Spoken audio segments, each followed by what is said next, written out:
Hi అండి. నమస్తే. Welcome back to my channel. ఇవాల్టి వీడియోలో పప్పు చెక్కని ఎలా చేయాలో చూపిస్తాను. దీన్ని మెత్తటి పల్లి అచ్చు అని కూడా అంటారు.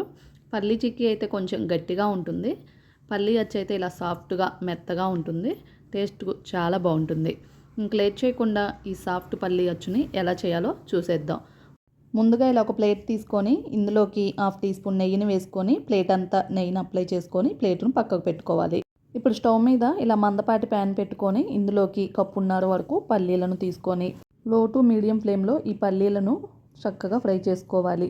పల్లీలను హై ఫ్లేమ్లో ఫ్రై చేశారంటే పైన త్వరగా కలర్ వచ్చేసి గింజ లోపల సరిగా వేగదు. అందుకని ఇలా లో టు మీడియం ఫ్లేమ్లో మాత్రమే ఈ పల్లీలు గింజ లోపల వరకు వేగేంత వరకు నిదానంగా కలుపుకుంటూ ఫ్రై చేసుకోవాలి.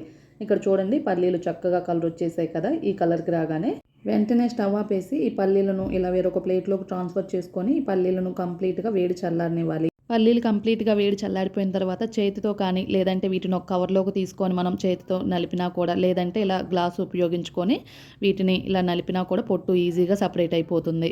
ఈ విధంగా పల్లీల పైన ఉన్న పొట్టునైతే సపరేట్ చేసుకొని ప్లేట్ను పక్కకు పెట్టుకోవాలి. ఇప్పుడు స్టవ్ మీద ఇలా ఒక గిన్నెను తీసుకొని ఇందులోకి 1 కప్పు వరకు బెల్లాన్ని అయితే తీసుకోవాలి. మనం తీసుకున్న కప్పున్నర పల్లీలకు ఇలా 1 కప్పు బెల్లం అయితే కరెక్ట్గా సరిపోతుంది. 1/2 కప్పు వరకు నీళ్ళని వేసుకోవాలి. నీళ్ళు ఎక్కువగా వేయకూడదు. 1/2 కప్పు అయితే కరెక్ట్గా సరిపోతాయి. ఫ్లేమ్ని లో టు మీడియం ఫ్లేమ్లోనే ఉంచుకొని ఈ బెల్లం కరిగేంత వరకు నిదానంగా ఇలా గరిటెతో కలుపుకుంటూ ఉండాలి. ఇలా బెల్లం అంతా మెల్ట్ అయిపోయిన తర్వాత స్టవ్ మీద నుంచి ఈ గిన్నెను దించుకొని వేరొక ప్యాన్ పెట్టుకొని ఇందులోకి స్ట్రైనర్ ద్వారా ఈ బెల్లం సిరప్ను వడకట్టుకోవాలి. ఏదైనా డస్ట్ పార్టికల్స్ ఉంటే రిమూవ్ అయిపోతాయి. ఇప్పుడు ఫ్లేమ్ని లో టు మీడియం ఫ్లేమ్లోనే ఉంచుకొని ఈ బెల్లం సిరప్ని పాకం వచ్చేంత వరకు నిదానంగా కలుపుకుంటూ ఉండాలి. మధ్య మధ్యలో మనం కన్సిస్టెన్సీని చెక్ చేసుకుంటూ ఉండాలి.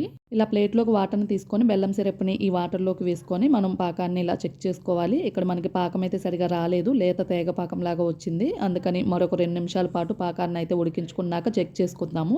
ఇక్కడ చూడండి, 2 నిమిషాల తర్వాత మరలా ఇలా వాటర్లోకి అయితే ఇలా బెల్లం సిరప్ను వేసుకొని చూడాలి. ఇలా ఫింగర్స్ తోటి దగ్గరికి అనుకుంటే మనకి పాకం అనేది ఇలా సాఫ్ట్ బాల్ కన్సిస్టెన్సీ అనేది రావాలి.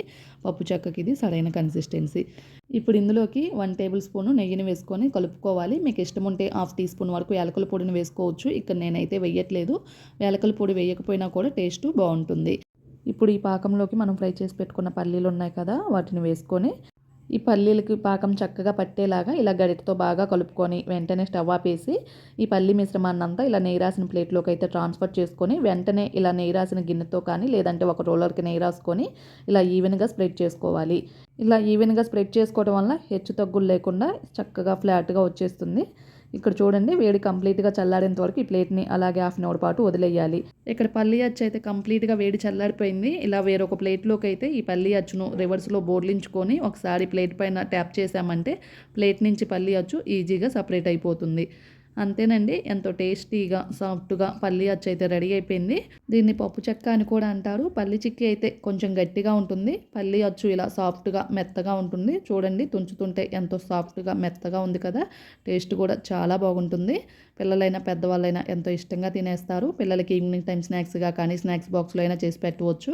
దీన్ని ఇలా ప్రిపేర్ చేసుకొని ఒక 8 కంటైనర్లో పెట్టుకుంటే 1 మంత్ వరకు స్టోర్ చేసుకోవచ్చు.